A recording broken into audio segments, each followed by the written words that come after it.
Let's start with a truth bomb. Female teachers can express care and affection more freely, and society not only accepts it, but actually expects it.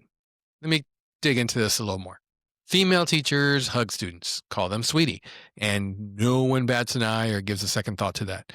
But if a male teacher calls a student sweetheart, yeah, that's a whole HR thing just waiting to happen. Let me give you a couple of examples. A student falls and cries. Female teacher wraps him in a hug. Male teacher freezes and waves over the nurse like he's landing a plane. Student shares something emotional. Female teacher might reach across and maybe touch a hand. Male teacher, hands in our pockets, voice low. Sounds hard. Let me know if you want to talk to someone. Let me give you another example of this. My wife and I went to go eat at a restaurant this past weekend, and it just so happened that that restaurant is owned by a family member of someone at the campus where she works. She knows the student, knows the siblings, and one of the students, the child, was there at the restaurant. Mom took our order. We didn't even realize it was a family from that campus. We go, we sit down, we get our food. This particular student notices that my wife is a teacher, comes over at some point, says hi. My wife reached over, gave her a hug. They had a discussion. Mom behind the counter looked over at us, realized, oh, that's a teacher, and just really quickly smiled. It was one of those moments. It was a heartfelt moment, student making a connection with a teacher, former teacher, and somebody who knows the family. And my wife made the connection with the student. Parents saw that the entire time, and it was just a warm moment. When that child walked away, I told my wife, kind of give me the scoop, the insight, and then I proceeded to ask, okay, I noticed that you had put your arm around the student and gave them a hug. I said, let's flip the tables. Let's turn the tables a little bit. And I was to see that female student, who happened to be mine, or I knew the family. And I lean over, put my arm around the student, and the student puts their arm around me. And the mom, the parent behind the counter, sees this. Completely different reaction. It didn't even dawn on me, or it didn't even dawn on my wife when we were talking about this. She was like, why do you think about those things? I said, that's the reality. Those are the things that we think of as male teachers. You put your arm around a student, they put their arm around you. You don't think twice. It just happens. It's not only accepted, but as I mentioned earlier, it's expected. But when a male teacher even considers doing this, it's a no-no. You know, it's not looked at as expected by society, in part for males. Not only that, but for the male teacher, it's something that we always keep in the back of our minds. And it's something that we live with as male educators all the time, consistently, nonstop. And these aren't hypothetical fears, they're actually daily mental edits that we make every single day as a male educator. Now, let's talk about that mental checklist that male teachers never turn off. Every single interaction, ladies and gentlemen, goes through a particular filter through a male teacher's head. Can someone walk in and misread what I just said or what I just did, or a gesture that I made, or a particular conversation that I might have had with a student in the corner?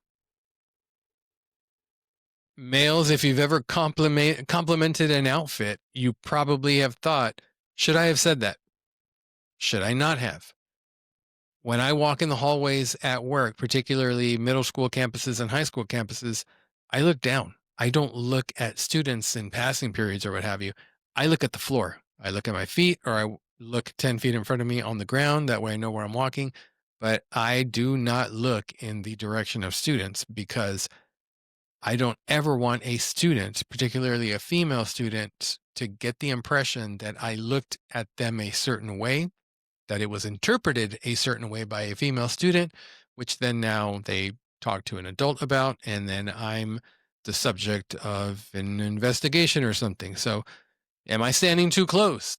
Do I need to step back? If I'm in the classroom with a female student alone, if that ever happens, I usually stand by the door with the door open so that if somebody walks by, they can see me. I don't ever want to be put in a scenario where I now have to defend myself as to why I was with a student in the classroom. These are things that, as a male teacher, we cannot turn off in our heads. It's just ingrained in us. This is something that isn't necessarily taught in schools. They may touch upon it in the teaching programs that we go through and the student teaching in that, but in a whole, it's the conversations that we have with colleagues, it's the conversations we have at home with our family, and it's the experiences that we go through and that we've gone through with our family members and friends that put us in this mode that make us think this way. And honestly, it's a good thing to think that way because you're always thinking kind of in self-defense mode as a male.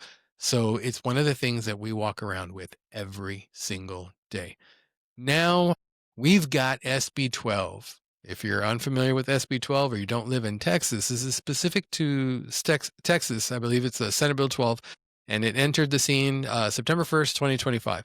And this Texas law states that you can't even provide a band aid or let a student talk to a counselor unless a parent signed off on it at the start of the school year. So now, if a student says, Mr. Creel, can I talk to you? I might be feeling a little anxious. Now I'm thinking, is this considered counseling? Should I stop this conversation from going any further? Male teachers, we feel it even more because one misunderstanding can cost us our jobs or even worse, our reputation. An accusation, even a false one, can lead to administrative leave and will stick with you forever. And now with SB 12, the I'm just trying to help has become a liability. It makes teaching not just emotionally demanding, but it's actually legally stressful now, equally, just as much. And what does this mean for the future of trust in schools?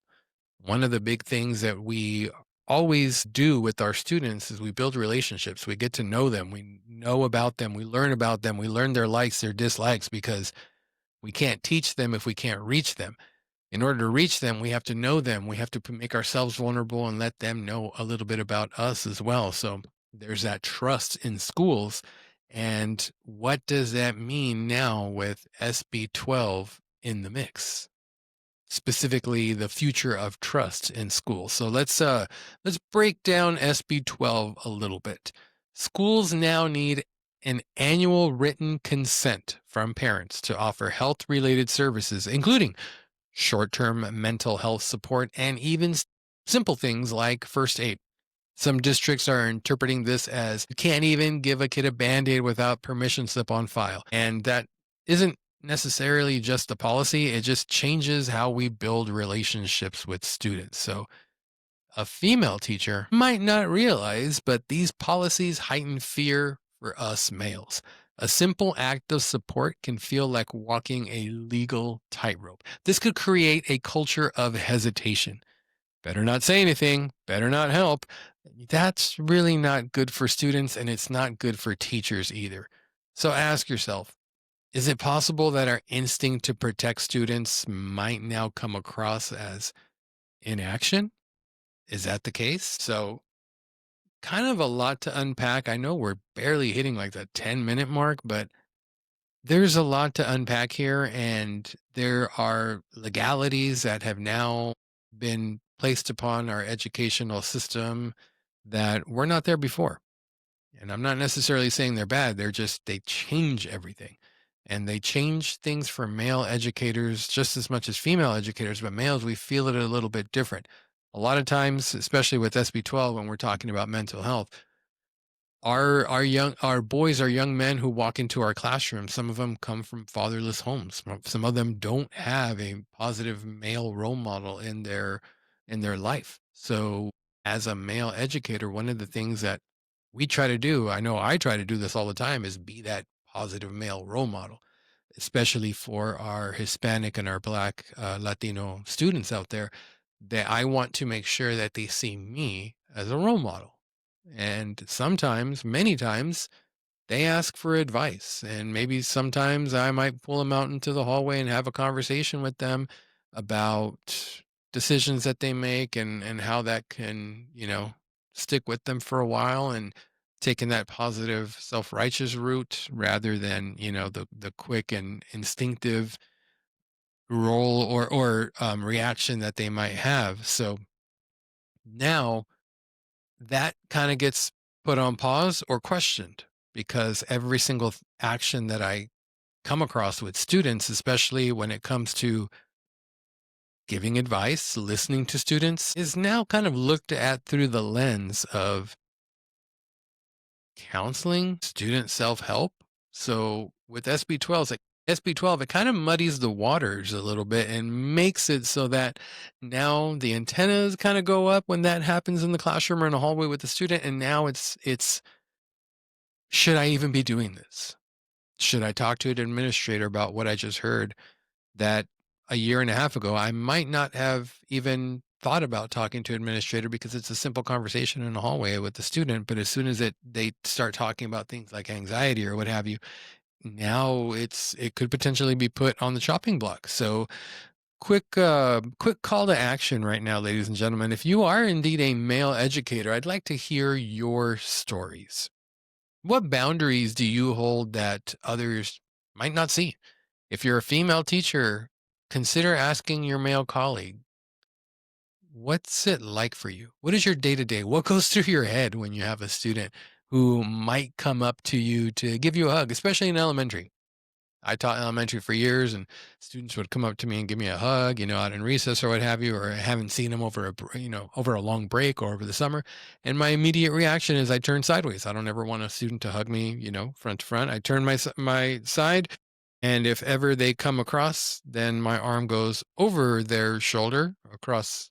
That way, it's nowhere near. And I always make sure that it's out in the open. People can see. That way, there is no misinterpretation by either the student or an onlooker.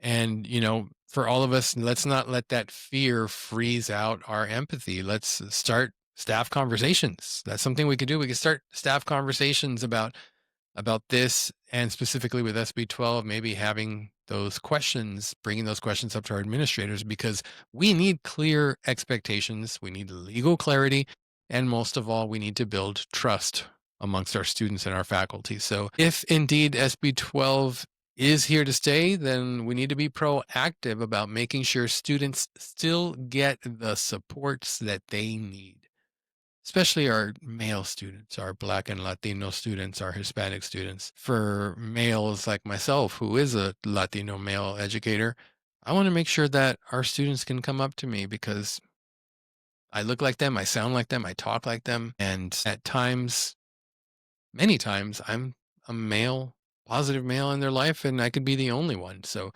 I don't want to ever not be able to be an ear for our students and our population because of a specific law that muddies the waters and makes things just not as clear as they were before. So, with that being said, ladies and gentlemen, over this Thanksgiving break and Black Friday break, as you reflect on all the ways that we care for our students, I want you to take a second to think about those quiet boundaries teachers, especially male ones, carry around every day. And maybe pass the gravy and a little bit of grace, ladies and gentlemen.